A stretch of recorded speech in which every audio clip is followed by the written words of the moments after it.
Welcome, and thank you for attending today's webinar, Strategic Sourcing, Accelerating Telecom Vendor Performance and Business Value. My name is Lori Wildman, and I'm on the marketing team at AOTMP. Before we get started, I'd like to cover a few items. You can change the size of your screen and also minimize the toolbar by clicking on the red arrow. Audio controls have been disabled for attendees during the webinar. However, we do encourage your participation. You can use the chat or questions function to ask questions during the webinar, and we'll answer as many questions as we can get to. If we can't get to your question, we will respond to you offline. We're pleased to introduce from AOTMP, Scott Lawrence, Business Analytics Manager, Efficiency First Engine, Timothy C. Caldwell, Senior Vice President, Efficiency First Adoption, and Jeremy Wilson, Service and Contract Baseline Manager. We also have a couple of guest panelists today, Dave Roberts, President and CEO of Teligistics, and Jim Price, CEO of ICOMM. I'll hand it off to Tim Caldwell now, and we'll get started. Thanks, Larry, and welcome, everyone. I wanted to start off the session today talking a little bit about how AOTMP defines sourcing and procurement. AOTMP has the Efficiency First Framework, which is a model guiding efficient telecom management practices, and within that framework is an activity, a business process activity called sourcing and procurement. And we define this activity as the practice of identifying vendors based on business requirements, service type, availability, pricing, quality, and reliability. It covers a long spread of activities that ultimately enable an organization to identify the best vendor, the best price, the best service for what the business requirements are. In thinking overall about the Efficiency First Framework, you'll notice that there are 30 different core activities. We're going to focus today on sourcing and procurement, but keep in mind there's some crossover between any one of these discrete activities and the other functions that occur in a telecom management practice. Additionally, there are different stakeholders within any enterprise organization that gain different sets of benefits from any one of these activities. And we'll address how sourcing and procurement supports any one or all of the stakeholder groups. Additionally, when thinking about sourcing and procurement, consider that there are many attributes to how this is going to be evaluated, understood, and ultimately optimized. And those are the 10 focus areas in the lower left. Process structure, skills, organizational design type elements associated with that, the technology, services, and assets that are ultimately acquired and used to manage the telecom environment are critical, as well as the vendors and the costs associated with those vendors, ultimately providing not just service, but also business analytics information and business value to the organization. So this is the context in which we'll be discussing sourcing and procurement, and we'll be digging into many different best practice areas, as well as some trends that we have seen from your enterprise peers. So to make sure everyone's awake and attentive here this afternoon or this morning, we are going to present a polling question to you. And as we think about sourcing engagements, really, there's two different models. You could be doing it primarily with internal resources or soliciting a third party for assistance in various sourcing and procurement activities. So the first question we wanted to ask the audience here to see what kind of outsourcing or what level of outsourcing is out there. We wanted to ask you, what does your organization utilize a third party for? And we've got 4 different options here: RFI, RFQ, RFP development, process management in that same manner, rate benchmarking. You might utilize a third party for contract negotiations assistance, or maybe you don't know. If you could take a moment to check all that apply here, we'll take a look at what the audience had to say in regards to utilization of a third party for various sourcing activities.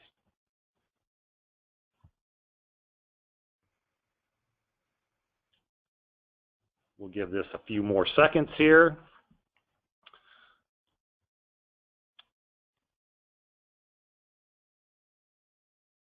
Okay, again, what does your organization utilize a third party for? Okay, a few more seconds and then we'll share the results. Okay, Lori, go ahead and share the results. Oh, interesting. If I had to guess, this is probably what I would have imagined the results would have came out from a first place perspective, rate benchmarking at 57%.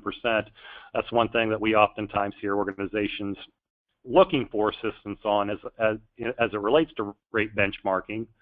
There are a few organizations that are out there, and I think we've got two on the panel today that provide this service and can be certainly a strategic activity for the organization to make sure that you're achieving the optimal cost for the specific services that you're sourcing. Next slide.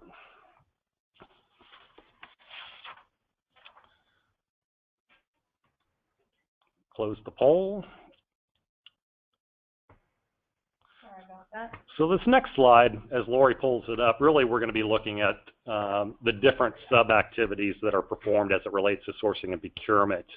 And we asked our research panel, what activities are you performing internally?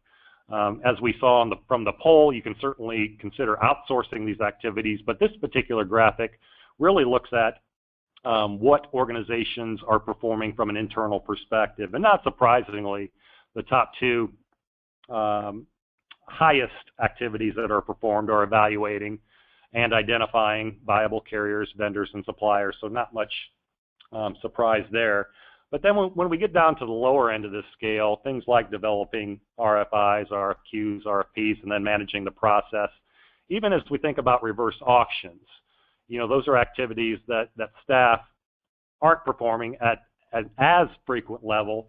That's where you'll see certainly a lot of outsourcing activity as it relates to organizations either not having the resources to do it or the expertise to really develop and manage RFPs, whether that be from not understanding what questions they should be asking or just don't have the time or resources to manage the entire process. So they'll look to third-party vendors to help them manage that process. And then the next slide here, we're going to look at the time that's spent on these same activities.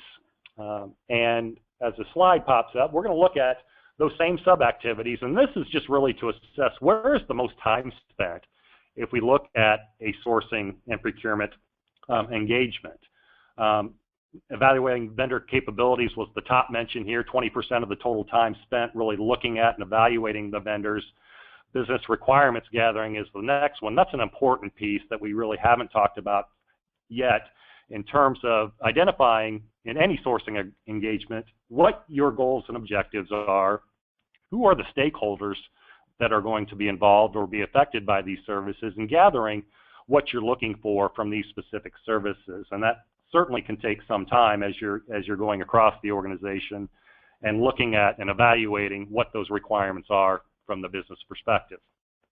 I find it very interesting, Scott, that particularly looking at this donut chart, that even though it's slightly more, that more effort is being placed on evaluating vendor capabilities. I would think that business requirements gathering would be a large leader in that, with the thought that you need to understand what you have or what you need in order to be able to source it. And I think that paralleling that with the previous chart, where only about 8 out of 10 organizations do internal business requirements gathering for a strategic sourcing event, it is a bit indicative of where there's opportunity in those processes to perhaps better align business needs up against products, goods, and services that are being procured. So I think that's kind of an interesting thing, and I'm sure we'll do that a little bit more as we go on. Yeah, that's a great point. And as we look at organizations and their sourcing engagements, and look at those that often struggle or have challenges in this process, really, if you get back to the root cause of why that sourcing engagement didn't go as well, you can certainly go back and track back to the initial stages of that engagement. And quite frankly, it's in this stage of business requirements gathering where enough due diligence was not done on the front end to make that strategic sourcing engagement successful. Okay, we just talked about evaluating supplier or vendor capabilities here, we wanted to ask our research panel, out of these 5 or 6 different categories that you see along the bottom, contract T's and C's, customer service and support, price, etc. If you had 100 points, how many points would you give to each of these 6 areas in terms of ranking and rating the importance of each of these to your organization when it comes to selecting a vendor? And not surprisingly, you can see a lot of green and orange here, green indicating price being a high priority, product or service quality, whatever is being sourced is kind of the secondary top driver here in terms of importance. But the one thing that I wanted to point out here is just the lower percentages, relatively speaking, from contract T's and C's and SLAs. These are 2 areas that we often recommend spending more time on and evaluating from a vendor criteria for a host of reasons. And in fact, we've got some, from a purely financial perspective, we've got some other research that we've conducted in the past that indicate those organizations that focused more on SLAs and contracts, T's and C's, rather than just simply bottom line pricing, those who focused on T's and C's and SLAs were able to achieve 2 to 3 times more in savings compared to those that focused on bottom line pricing. So certainly there's strategic importance, and it's worthwhile. It will be worthwhile in the long run to spend some time as you're evaluating vendors and selecting them, focus on their T's and C's and SLAs that they offer to your organization. Again, to keep everybody awake, we'll have a second polling question here. And this is something that we oftentimes see as we talk to organizations and ultimately at the end of the day ask them, what happened during these strategic sourcing events? And the question here is, what percentage of your RFPs that your organization issues ultimately results in a change of vendors? So again, thinking about all of your RFPs, what percentage result in you switching from the incumbent vendor to a different vendor? So if you could take a moment to respond, I think this will be very interesting and telling as we'll look at the results here momentarily and giving folks a few moments here to provide their response.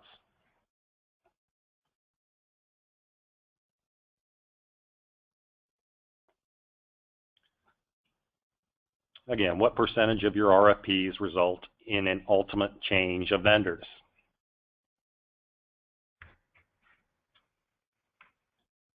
Okay, we'll just give this a couple more seconds, Lori.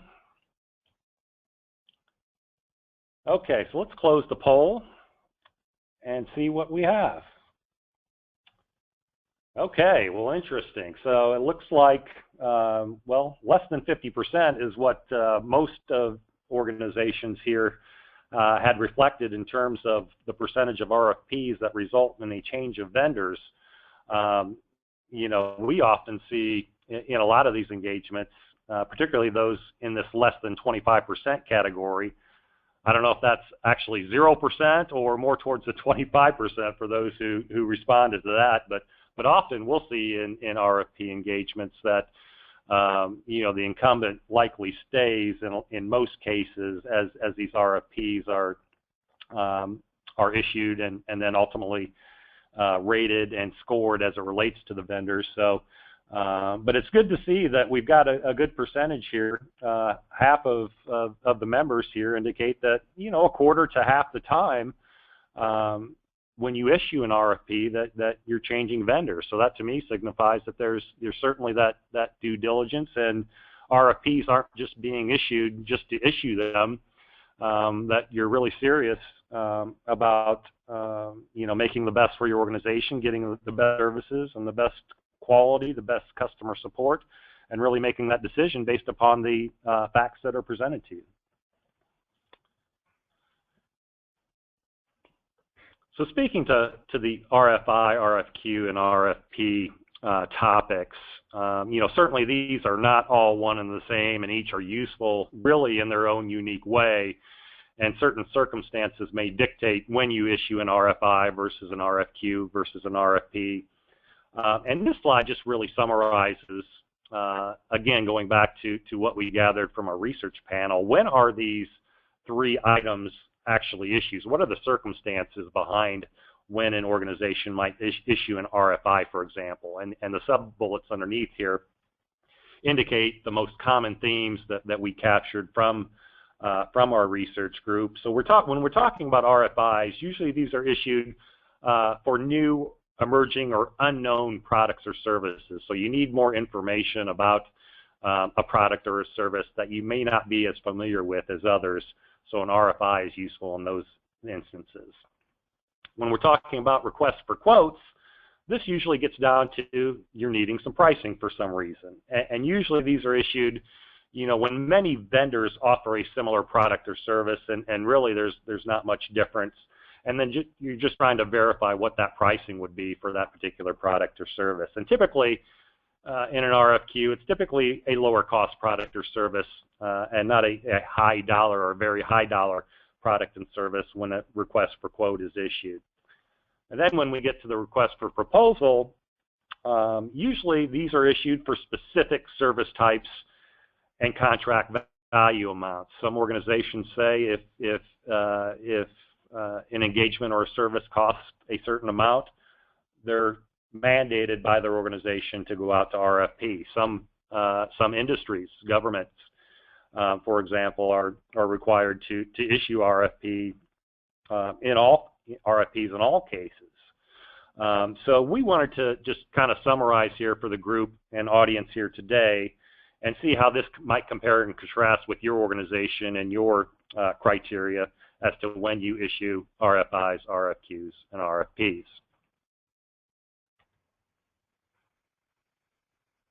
Now I'd like to introduce Dave Roberts, President and CEO of Teligistics, and subject matter expert in telecom sourcing with over $8 billion in telecom contracted revenue experience, as well as telecom expense management services.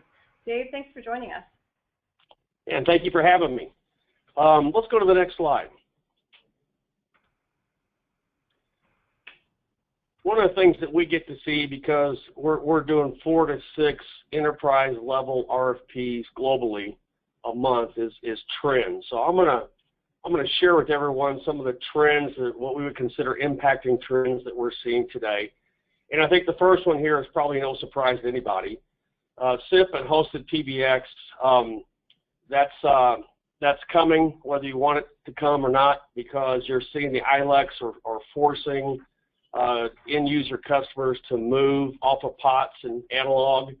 And even if you haven't adopted a plan to migrate to SIP, I'm sure many of you have already, but if you have not, you're going to see exponential rate increases from the ILEC services on typical analog type of products. And so we see really good SIP implementations, and we see really bad SIP implementations. And there are definitely some best practices with this. But I will tell you that the single largest mistake that we see with SIP is an organization moving to SIP without the right metrics, and they typically oversubscribe. Another thing that you need to know about the telecom vendors is there's not a standards across pricing, product type, or methodologies for implementation across all the vendors. And I will tell you that we see the niche vendors in the SIP space completely outperforming the traditional AT&Ts and Verizons of the world. So just be careful of SIP. Get some information on SIP and what's the best practice on how to migrate that. We see people skip a process that needs to be performed in that, and then they oversubscribe. So that's a bad surprise financially on the other side. The next trend that we're seeing is somewhat of a BYOD snapback on wireless mobility. For the last 3 to 5 years, everybody's moved to BYOD. We've seen that come back in some respects because of it's not the panacea that everybody thought it was going to be. And at the end of the day, the IT departments are still supporting a number of devices, at least executive or C-level, and it hasn't had the cost reductions that most have wanted, and so there's still issues with that. So we've seen that come back. Another trend, let's go to the next one, is the distribution model of telecom. So we're taking on more of the Cisco model, and I want to be careful when I tell you this, because I'm not talking about master agents. But I mean, master agents do exist, but in this case, think of the independent insurance agent, where you can go to one insurance agent and buy all kinds of different insurance products from a multitude of different insurance companies. A true solutions provider could be a tremendous value add.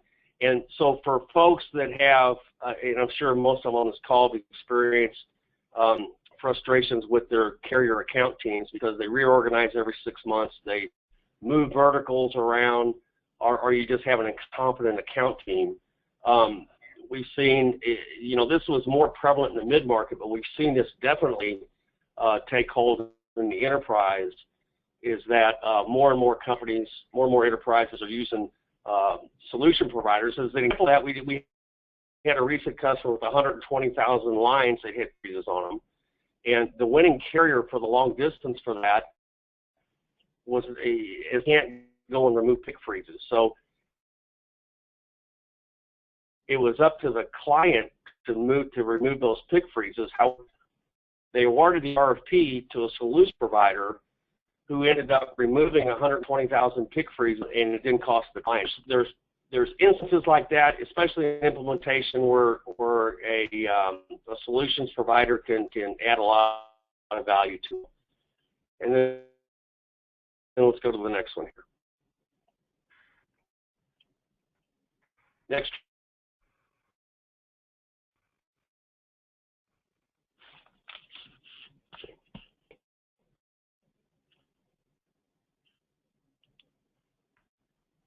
Yeah, it's moving really slowly. There we go. Okay, there we go.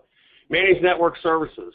For those of you that are still on MPLS networks, especially the carrier model MPLS networks where they manage it, that's another trend that we see going away.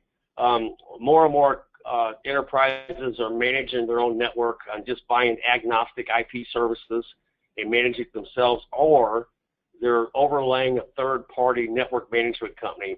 And even when they do that, the costs are typically less than if they would have used the carrier as the manager of the network. So those are four of the trends that we're seeing here. Let's go to the next slide.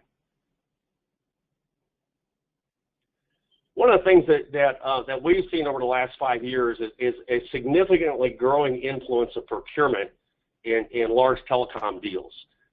Back in 2010, we went back and looked at our engagements, and again, we do 4 to 6 of these a month, not counting how many contracts we renegotiate every month. But back in 2010, 70% of our engagements came from IT. Today, that's almost completely reversed, where procurement is the entity within the organizations that are engaging us. And I will tell you, a lot of that has to do with the complexity of these contracts. These contracts have a tremendous amount of risk and liability in them, and but there's an increased role by procurement, and sometimes IT, in some cases, and this is not I'm not saying this is a general statement, but when CFOs and so forth who are usually sit over procurement are looking at unused bandwidth, and I think that the type of thing that they've seen, which really I think has driven this, is the explosion of wireless and mobility cost, where it's getting people's attention. And what we're seeing is folks in industry starting to measure this on a per employee basis and see how it compares to industry. So that's one of the metrics that a lot of clients are using for us. It's like, okay, how do we compare in our industry? What's our cost per employee when looking at all telecom services when they're distributed on an per employee basis, not just wireless. So the other thing is that there's been some natural resistance to benchmarking from IT traditionally, although that's changing. And then the recognition of a subject matter expert for contract terms. Again, We see folks come to us for benchmarking quite often, but really you should be benchmarking contract terms also, not just pricing, because, and I'm not sure who said that at the beginning of the presentation here today, but I will tell you the total cost of ownership is governed by the contract terms. A lot of things that you're not going to face just, you know, a simple Excel spreadsheet rate comparison. There's so much goes into that and trying to trip and how to price up exactly. So benchmarking contract terms is just as important, and I would argue more important than the pricing. And then we have procurement's got involved in a lot of these deals because folks are upside down in commitments and have those type of commitments that they get penalized for. So let's go to the next slide.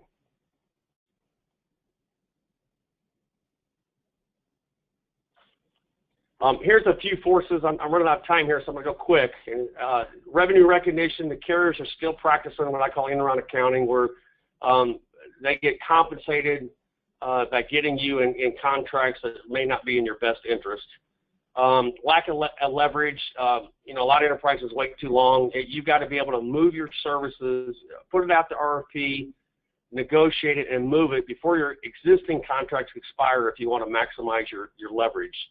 No RFPs, haven't ever done them, or you've done them and there's nothing ever changed. I had a client recently who's does one because of the dollar amount for compliance reasons every 3 years for the past 15 years, but they never move anything. The last RFP, none of the other vendors want to participate in it because nothing ever changes.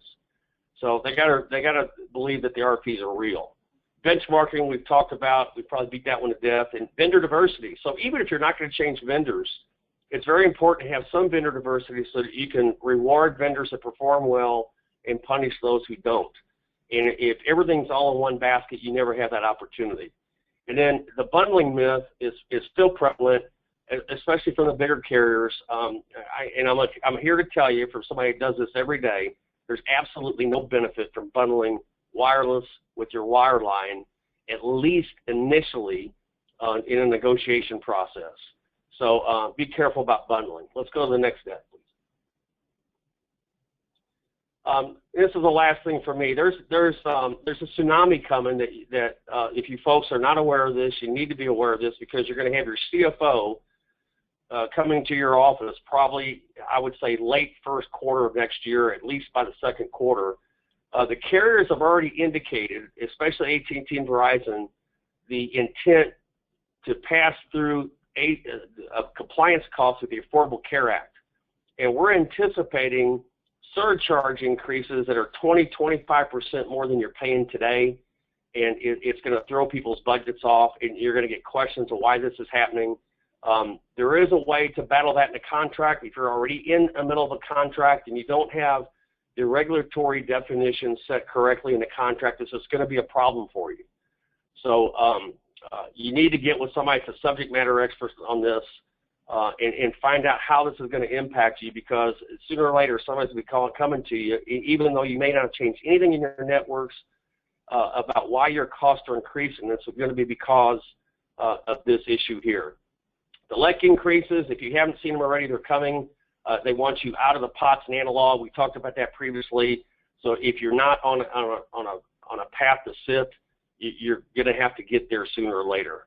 And then the failed SIP strategy and implementation, again, I hate to beat this one up, but we've seen some horrible SIP implementations.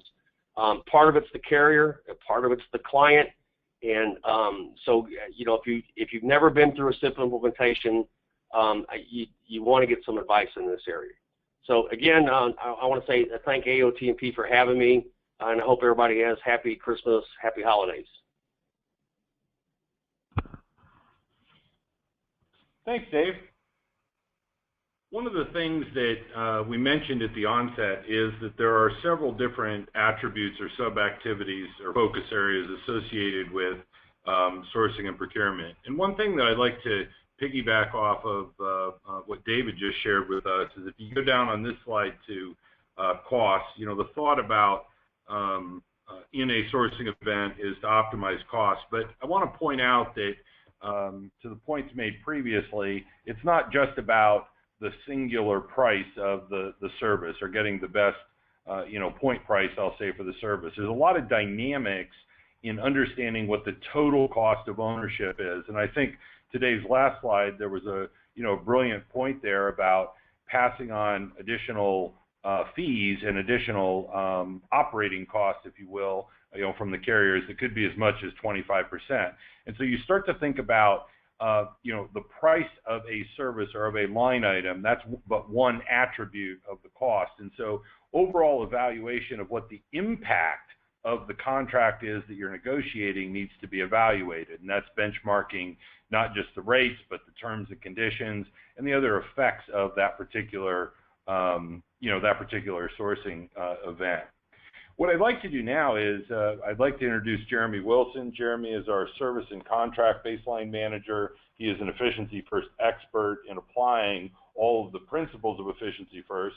And I'd like to just ask you a couple of questions, Jeremy, about what you look for and how you apply the principles that we've shared here today in the sourcing event. So in thinking about the point that's been made about negotiating contract terms and pricing and all of those elements, one of the things I was kind of interested in is when you think about any particular service type, what contract terms are most critical when clients are negotiating with wireless carriers specifically? What do you say?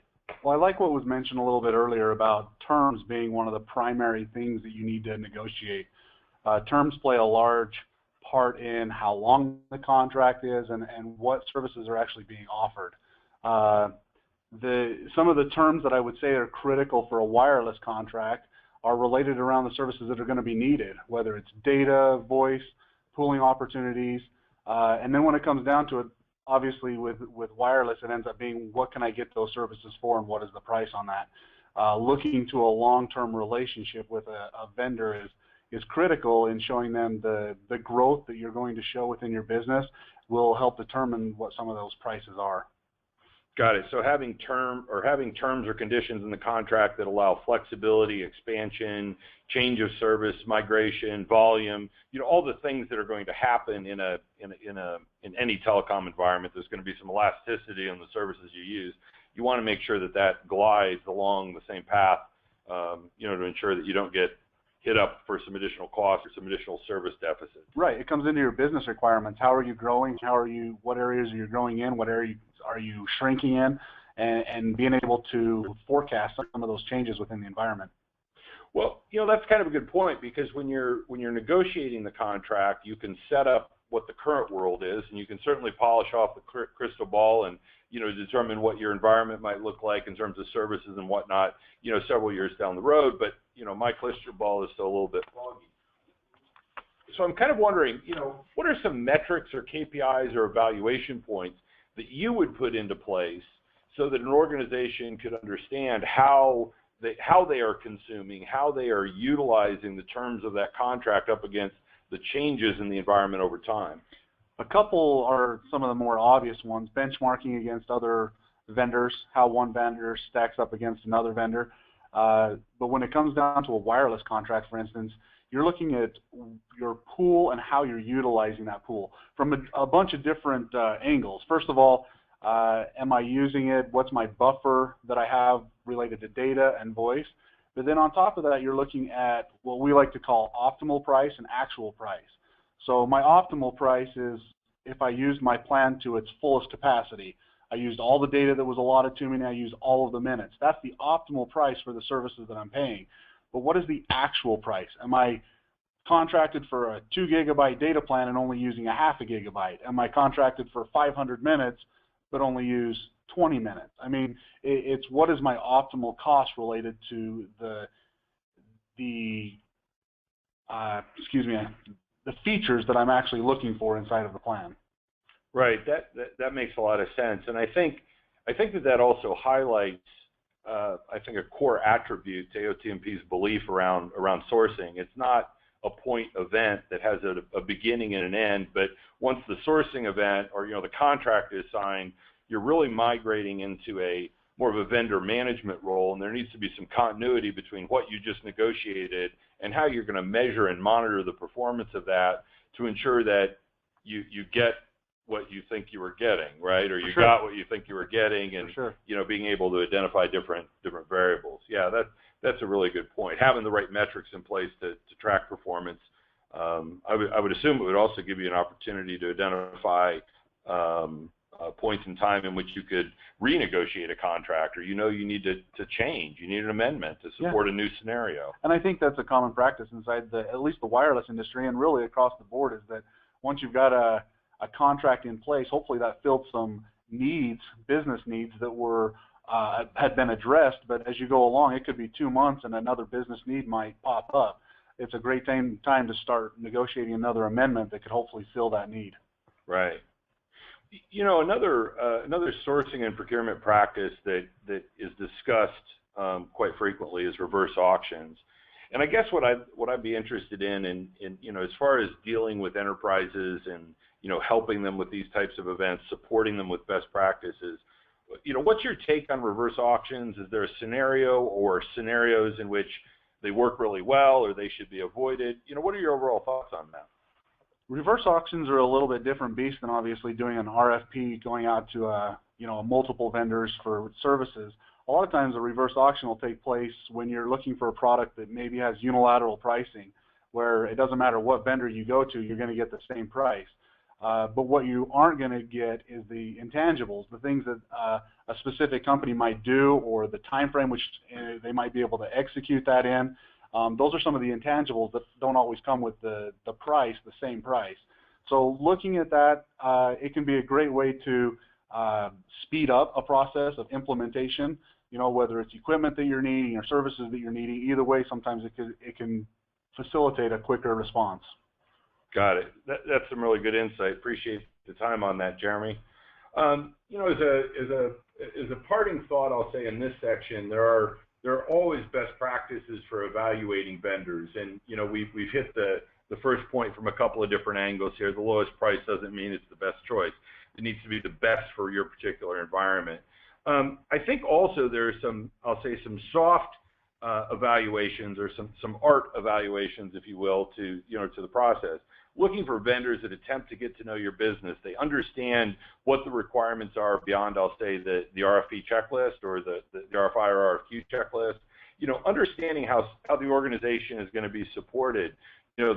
What happens after the sale is just as important in telecom, and maybe even more important in some cases, particularly if you're dealing with cloud or managed services type environments.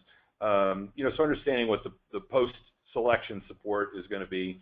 And then also, I think a lot of organizations can get a better handle on evaluating new vendors or new vendors to them, right? If they go through and look at case studies and use cases and understand really what the applications have been and what the real world scenarios are. I would posit that back to the previous poll that we did, where it indicated that most organizations are going to stay with the incumbent, or more than half are going to stay with the incumbent vendor. There's always that pain of change.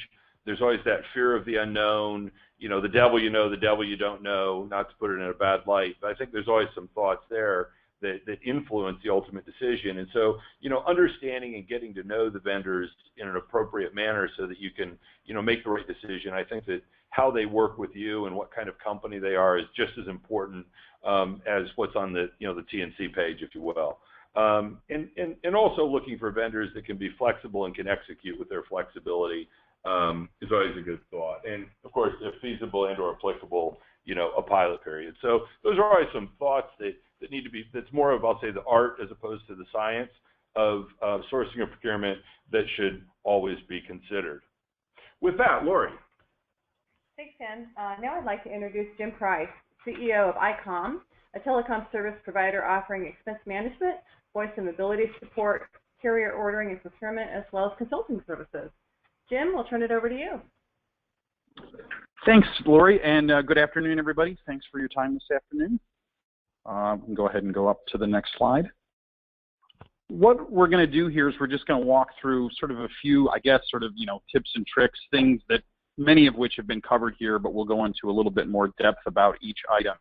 but sort of a way in which we think there's things that you can do within an RFX document and then within the contract to make sure that things around the implementation and the production efforts of dealing with a supplier are as to your requirements as possible, but the upfront part and then the ongoing.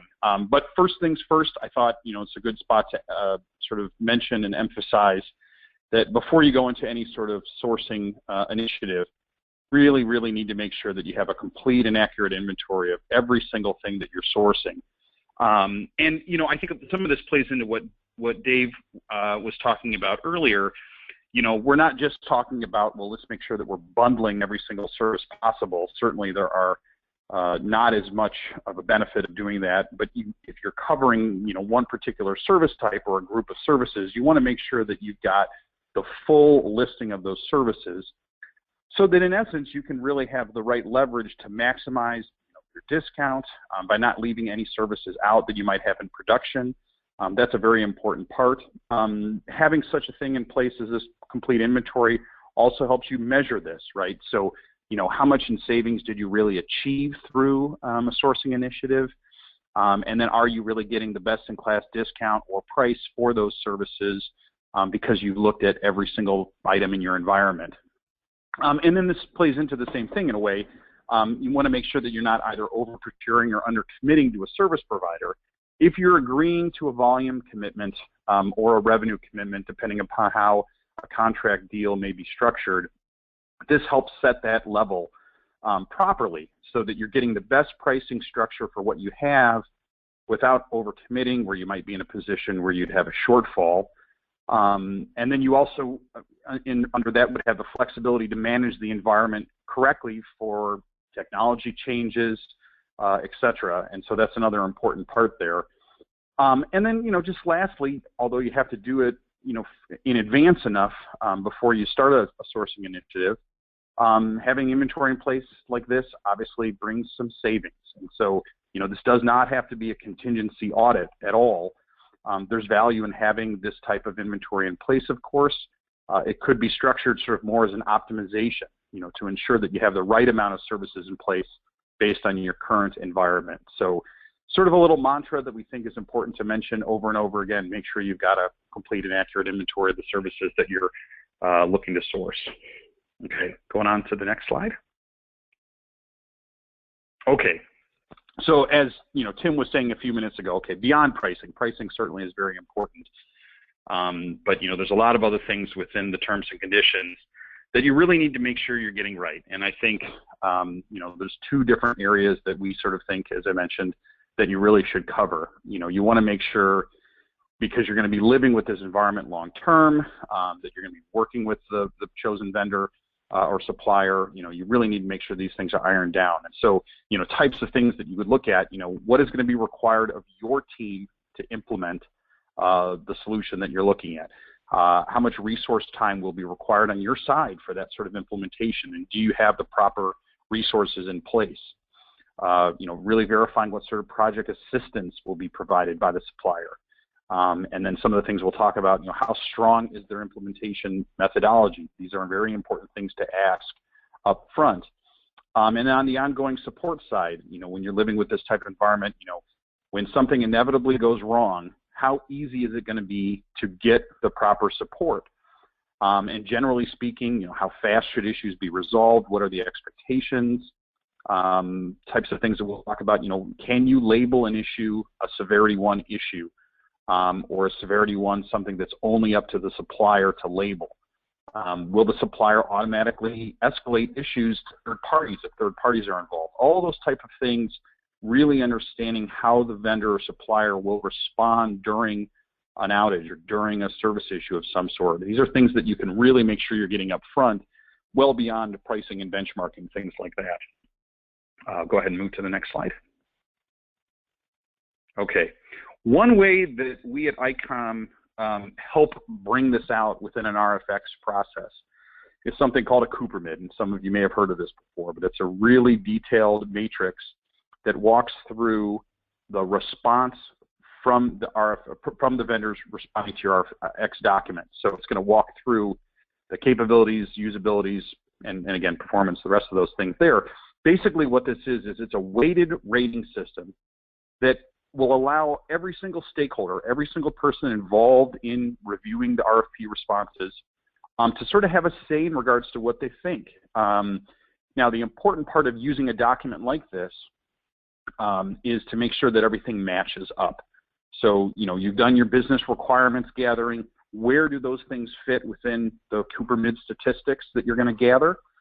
And really make sure that you're calling these things out and weighting them. So, for instance, the usability of a network may not be a very high value item. And so usability may be rated lower. Capabilities may be rated higher. The documentation of a service offering that you're getting may be something that isn't very important to you.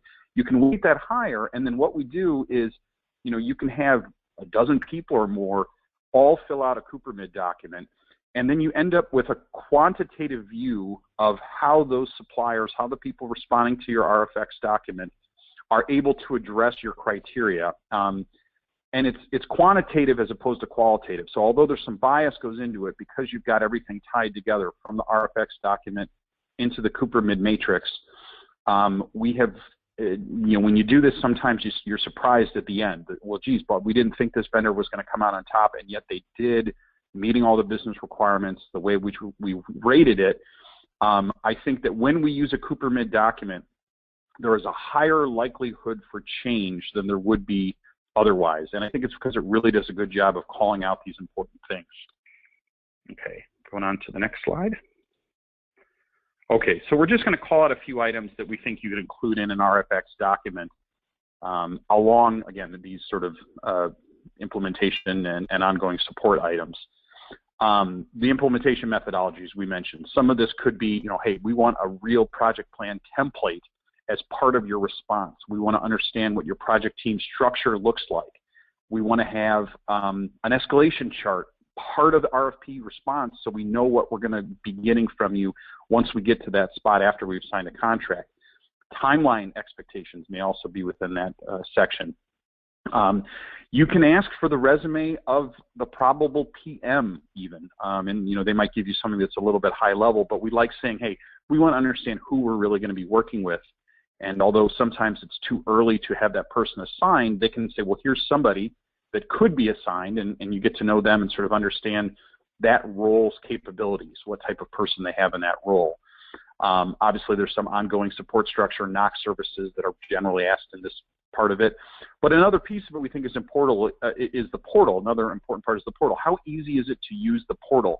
How much value does it really bring? Are you going to be able to put sort of simple tickets online, but otherwise you have to call into a NOC or a help desk to log more difficult tickets? How well are tickets tracked? What the alerting system is like? Obviously, if it's something like an MPLS network or a managed service, these are very important items to call out up front. Another item that probably every TEM will mention is dispute management. So this is sort of timeframes for response and resolution for open disputes, how quickly credits issues are resolved and delivered. Things like that can be called out very, very clearly, and you can see, well, is this going to be a difficult process for us or something that's a little bit easier to work with? And then lastly, the last bullet there, some of the SLAs in place aren't overly customizable. You can customize SLAs based upon your business requirements, but you sort of want to understand, well, how much teeth will an SLA have? How hard is it to get the supplier to agree to an SLA credit? Are the SLAs automatically generated because there's good monitoring tools in place, or are those things that you have to monitor on your own and put in as a quote ticket in order to get an SLA credit? And so these are things that you can put into your RFP document that will sort of call out, again, what it's going to be like to live with the supplier and to live with their product or service long term. Okay, and then I think the last slide is the T's and C's. Okay, so obviously we talked about a few of these things a bit, but I think, making sure that everything ties together is sort of one of the goals of the Cooper-Mid document. And so if you've called out a lot of stuff within your RFX document, rather than just linking that response to the contract, we think it's very important to go through and have specific clauses that call out the most important items that are perhaps outside of what the boilerplate terms and conditions that your supplier will provide you. And it does a good job of obligating them to meet or exceeds those particular requirements. We think that something you can put in a contract here would be an implementation time with actual dates, holding a supplier's feet to the fire to make sure that they're applying the proper resource, escalating when essential, all those things. You can add that into the contract. There's another bullet point on dispute management. We talked about that enough already, I bet. So sort of the last item here we think is sort of an interesting way to look at it. So when we assist a client with an RFP and an implementation of a new service, one of the sort of philosophies we have is this is two entities, two businesses that want to do business together. And so, we think as a third party, our goal there is to make sure it works as well as possible, and we help facilitate that. But in a contract, you still need to sort of understand, okay, well, if anything goes wrong, how is it going to go? And we think that there's things you can do with an out clause and chronic outage language that will really make it easy to get out if you have to. And so, we think that a mistake is saying like, well, if anything like that happens, we're going to turn to the termination for cause language. We think there's an easier way to have what it means to be a chronic outage, what a cure period would be, and then what happens if the supplier is unable to deliver. Obviously no one wants that to happen, but if you have that type of thing built into both the RFP response so you understand what they're willing to do, and then build it into the contract, if the worst case scenario happens, it's easier for you to switch gears and to go back to your runner-up in the sourcing evaluation. So those are just a few of the sort of tips and tricks that we look for in these particular sections of an RFP and a contract. And I think that's it on my side, Lori. Everyone, thank you very much for your time. Great, thanks, Jim. Appreciate the insight on that. We have quite a few questions, and so we're going to jump to those in just 30 seconds. I wanted to point out as a kind of a wrap-up here that there are a lot of clauses that you ultimately want to negotiate into a contract with a technology vendor, and we've addressed all of these. I want to make sure that, or I want to make one point, and that's on the kind of that last item about the account manager. I think that often so much emphasis is placed on the capabilities of the technology, and to the points that Jim and Dave made earlier about implementation, technical acumen, things like that, being able to execute on the migration plans. Ultimately, that's run by people and that's run by teams. And so ensuring that you have a strong language and strong support structure around account management, implementation, migration, post-implementation support, all of those elements of account management, that can be very beneficial to you. Now, Scott, we have several questions that have come in from the audience, and so let's take the last 6 or 7 minutes here and get to them. Yeah, we do, and I've been trying to keep up with all these questions. So, if we don't get to each and every one of your questions here, we'll certainly do some follow-up with the ones we don't get to. But Dave, I think I'm going to send this first question to you, and the question really is around large MPLS contracts. Are you seeing the trend to go with regional providers or more of a global solution provider? What are you seeing in the marketplace? For global deals, we definitely see more regionalization. Folks are willing to split up their networks between providers globally now more than they ever have been. So we see it more regional. There's inherent cost savings to doing that. If you go with one of the big players just because you want a single throat to choke, so to speak, with the BT and Orange and AT&T or somebody globally, you're gonna end up paying a premium for that, and that's not necessarily a wrong decision. It's just if it comes down to price, there's some regionality in global MPLS deals that make more sense. But again, it depends on the company. It depends when you do that, how it's billed, because a lot of clients have to have it billed in country. Some of them want to be all billed back to the U.S. There's a lot of factors that go into that, but The trend is to regionalize global MPLS networks. Sure. Yep. Makes sense. Jim, I'll throw this next question to you. This was actually a comment, but I'm going to turn this into a question. And the overall theme here was that the comment was made that sometimes this organization spends much more time on the evaluating vendor capabilities part in order to identify their business requirements or to add to their business requirements, because they just don't know what's out there. They're kind of in this information gathering mode, if you will, and their business requirements aren't fully defined yet. My question to you is, do you see that a lot with your clients? And if so, how would you instruct? What are some of the steps that you would provide to a customer if they came to you and said, we're not quite sure what all of the pieces and parts are to a specific service, and we need more information? How would you instruct them? Right, and I'm going to be careful here to not sound sales-like, because in essence, when we're assisting a client with an RFX or a sourcing deal, that is a role we play, right? And so, Dave was talking about how his team is doing, 4 to 6 global deals a month. They're going to have a better understanding of the various services that are available, the capabilities of the vendors. And so, utilizing a third party there can expedite that process. If you're going to be talking to people who do this regularly, who really understand the vendors and suppliers that you're looking at and in a particular sourcing event, helps cut through that. And so, the way in which I would say it, and again, I'm trying not to sell salesy at all here about ICOMM, but, during the business requirements gathering, when you have someone who's an expert on the services that you're looking to source, they can help lead the discussions with the various lines of business and stakeholders and help them understand these are the things that can be done, that are possible, and here's sort of what those things would cost. And you get some ballpark info there from an expert that can help lead the business requirements. And this is more of the crystal ball stuff that Tim was talking about, right? You know what your environment is like today probably, but what could it be 2 years from now?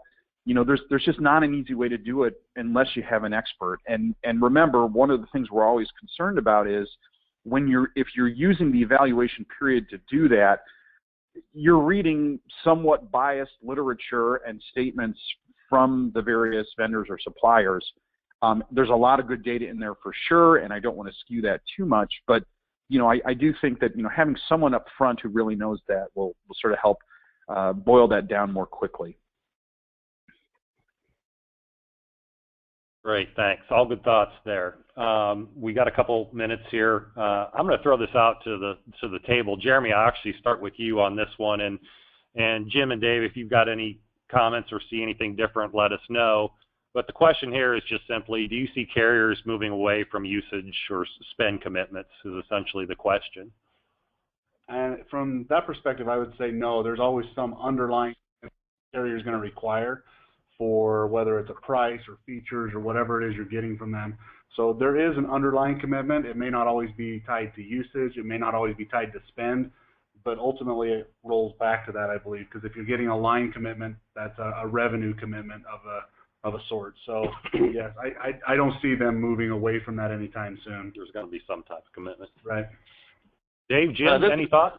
Yeah, this is Dave. This is an inherent culture in telecom. It's how the account teams are compensated, and so how these account teams and management is compensated is what drives the behavior. And so the revenue commitments, actually, we've seen them get more onerous instead of less, and it's still more prevalent in wireline, although for those of you who don't know, for instance, in the AT&T mobility contracts, don't believe the AT&T when they tell you that you can't use an attainment contract and get the same terms and conditions that you can in a MAC contract for them, because you can't.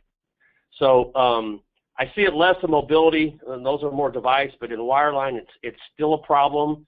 But it's one of those risks that has to be mitigated. So it's a cultural problem. Yeah. Well, I guess Right. this is Jim. My only comment on it real quickly is, you know, in the wireline space, because there are more providers now that don't have an explicit revenue commitment, right? So the MRC or the MAC of AT&T and the TVC or AVC of Verizon, you really need to do a good comparison to say, okay, well, if instead of $100,000 or $1 million a year commitment with AT&T, we've got a 50 circuit commitment for a WAN with level 3. You really need to gross that up to the right figure and understand, okay, where are we at? How much room are we going to have to be flexible over the course of the contract? So, you know, keeping that in mind, that, you know, everyone was correct that you can't really get away with that. If there's a different structure, you really need to do your best to do a like-to-like comparison of those. Yeah, this is Dave. Jim brings up a great point, because if you get a wireline contract and there's not a revenue commitment in it, you should immediately be suspicious, because typically what we've seen is that you're 100% committed in that contract. And so if there's no revenue commitment, that means you're on the hook for every service that you're buying for the entire term. It's 100%. So if you don't see a revenue commitment, it should signal red flags everywhere. Exactly. Good point. Yep. Good point. I would agree. Lori, let's wrap things up here as we're at the top of the hour. Yeah, thanks to those of you who stayed on for the extra couple of minutes. And we want to throw a thank you out there again to Dave Roberts, President and CEO of Teligistics, and Jim Price, CEO of ICOMM. Both companies are Efficiency First Solutions certified vendors. You can learn more about what Efficiency First Solutions certification means to your organization at efficiencyfirstdirectory.com. You'll receive an email tomorrow with a link to the webinar. If you've got any questions, feel free to reach out to us at experts@aotmp.com. Thanks again for spending an hour with us, and have a great day. Thank you.